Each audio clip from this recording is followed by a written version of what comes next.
Breaking news coming out of the Strait of Hormuz. Iran is now letting only selected countries pass through the Strait of Hormuz. These countries include China, India, Pakistan, Turkey, Malaysia, Iraq, Bangladesh, and Sri Lanka. Do you realize this? A Malaysian vessel has already passed through the Strait of Hormuz over the weekend, and this is just the first one. Waiting behind it? Not one, but 7 more vessels. Alhamdulillah, syukur kita sebagai rakyat Malaysia patut berbangga hari ini kerana kita mendapat seorang Perdana Menteri bukan saja yang bijaksana tetapi tenang dalam buat kerja.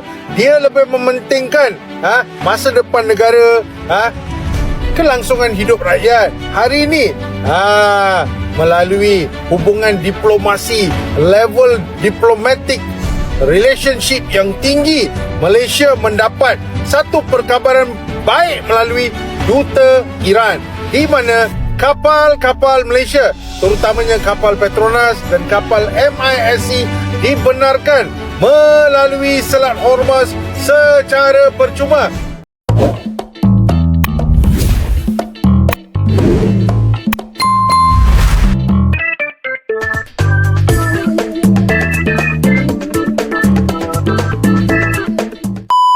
Assalamualaikum dan salam sejahtera. Selamat datang kembali di channel Ami Story.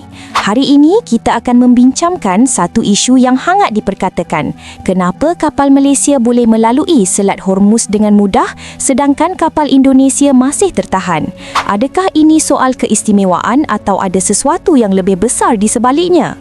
Mari kita kupas bersama. Kenapa kapal Malaysia boleh lewat Selat Hormuz? Ada 7 kapal Malaysia yang sudah melalui Selat Hormuz, sedangkan 2 kapal Pertamina Indonesia masih proses negosiasi. Kalau dikatakan hubungan Perdana Menteri Malaysia dengan Presiden Iran cukup baik, sedangkan hubungan Presiden Indonesia dengan Presiden Iran juga cukup baik. Menurut kalian apa yang menjadi perbedaan? We are fortunately in the position that we have excellent relations with our neighbors. So we communicate very regularly, and even with the Middle East, not many countries can communicate directly with all the leaders of the Gulf states and with the President of Iran. And we did, and they take us as trusted friends. And we do express, first, Malaysia happens to be one of the few countries that made their position very clear, consistent in our foreign policy against any aggression against any country. And I was extremely delighted when the Parliament, bipartisan, endorsed that resolution. But having said that, that's not the end, because the Gulf states resented the idea of the attacks or the counter-attacks and ballistic missiles, etc., from Iran has exacerbated in the sense that is probably affecting the stability and security of the neighboring countries. Each have a strong argument. I mean, they have expressed to me their position, but of course we made our stand clear and continue to engage, and we are very fortunate therefore that Malaysia is one of the few countries that the Iranian president gave clear specific instruction to get the 7 ships cross Hormuz states, and they are on the way back. Sebanyak 7 kapal Malaysia akan dibenarkan keluar daripada Selat Hormuz.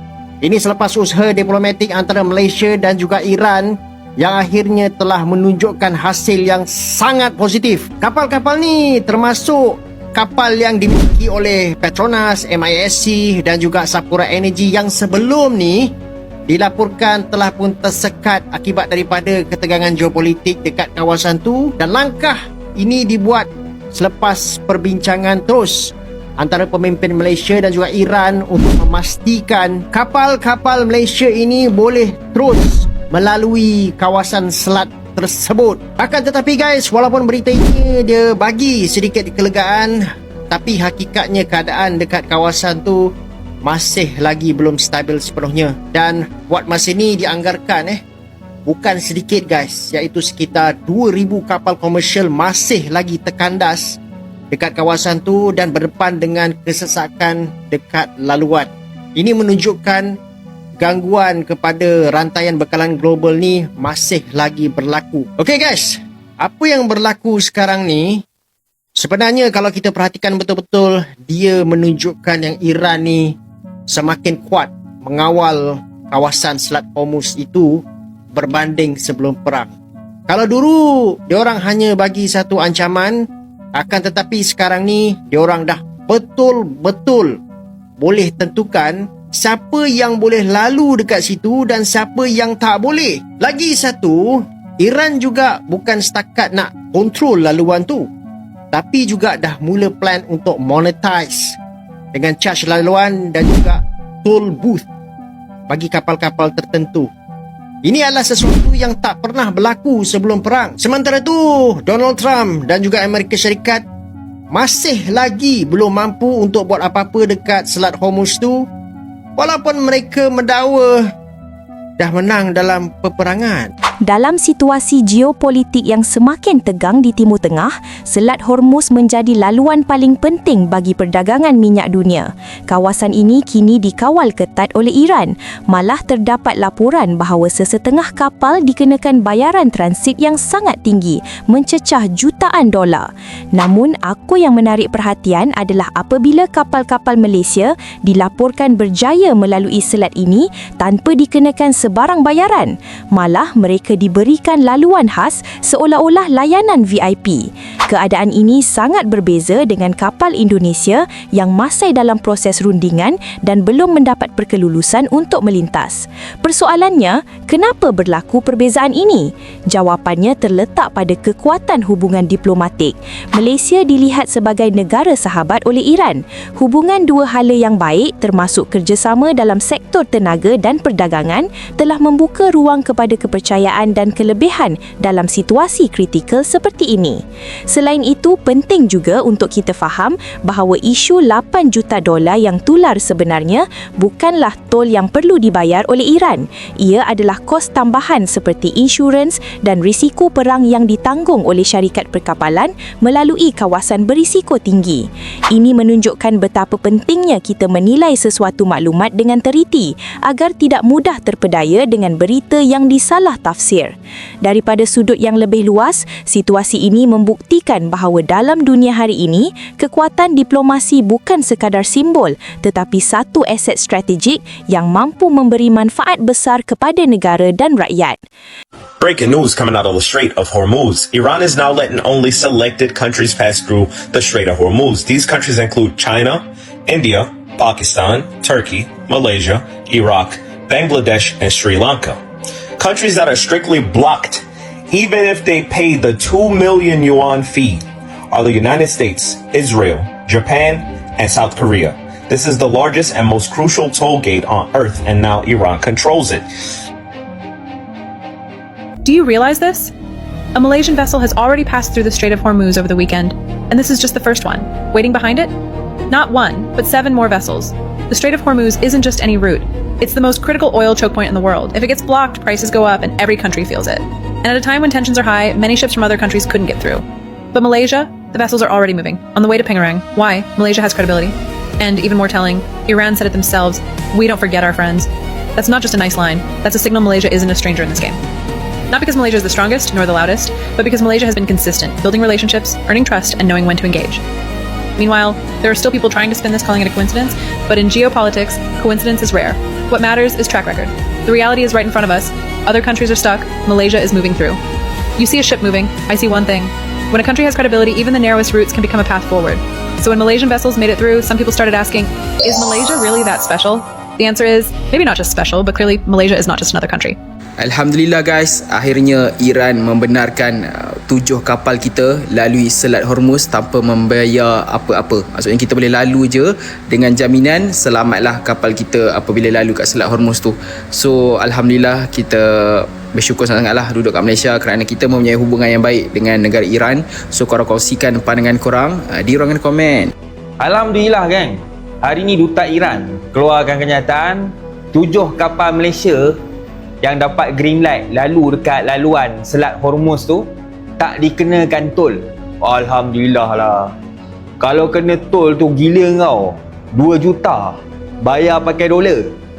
Tapi Alhamdulillah lah, Malaysia, Iran memang jaga betul lah. Memang best lah. Tapi aku pelik juga lah dengan walaun ni. Aku tengok komen-komen diorang duk kutuk macam-macam kan. Alah, aku cakap kau, kita sepatutnya rakyat Malaysia ni kena bangga. Tapi walaun ni tak bangga. Okey lah tu, dapat lepas laluan, tak kena tol lagi.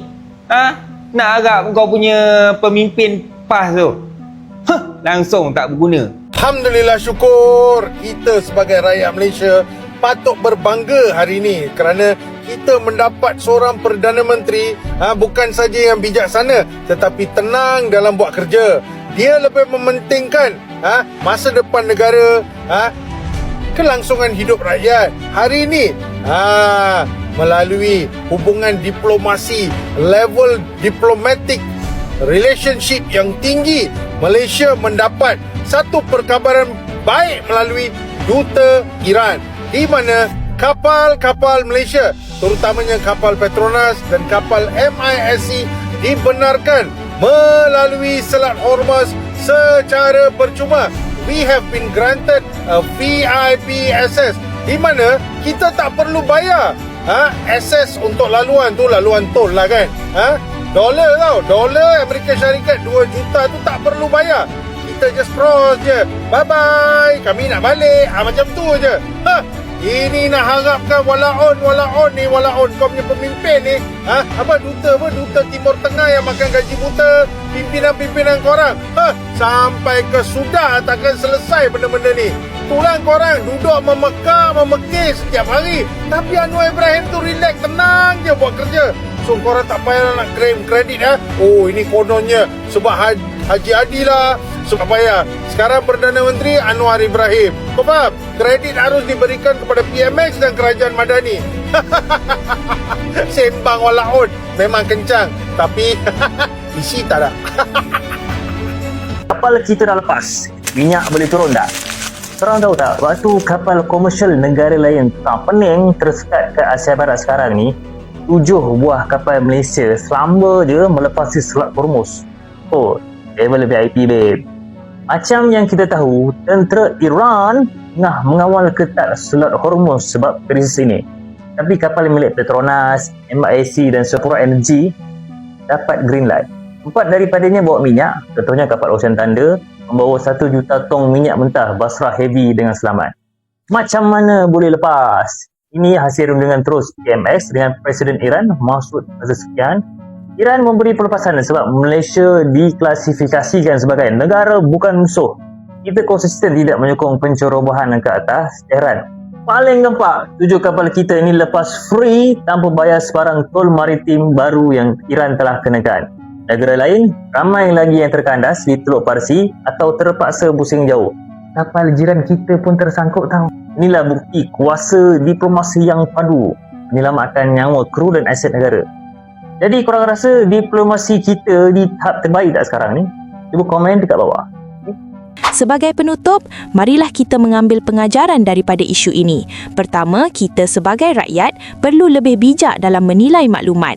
Jangan mudah percaya dengan berita yang belum sahih, lebih-lebih lagi apabila ia melibatkan kepentingan negara. Kedua, kita harus menghargai usaha diplomasi yang dilakukan oleh pemimpin negara. Hubungan baik antara negara bukanlah sesuatu yang berlaku secara kebetulan, tetapi hasil daripada strategi dan kepercayaan yang dibina dalam jangka masa panjang. Dan yang paling penting, kita semua perlu sentiasa menyokong keamanan serta kestabilan dunia kerana kesannya bukan sahaja dirasai oleh negara tertentu tetapi seluruh dunia. Semoga kita semua mendapat manfaat daripada perkongsian ini. Terima kasih kerana menonton. Jangan lupa untuk like, share dan subscribe channel Ami Story untuk lebih banyak cerita menarik dan informasi bermanfaat. Jumpa lagi dalam video seterusnya. Assalamualaikum dan salam sejahtera.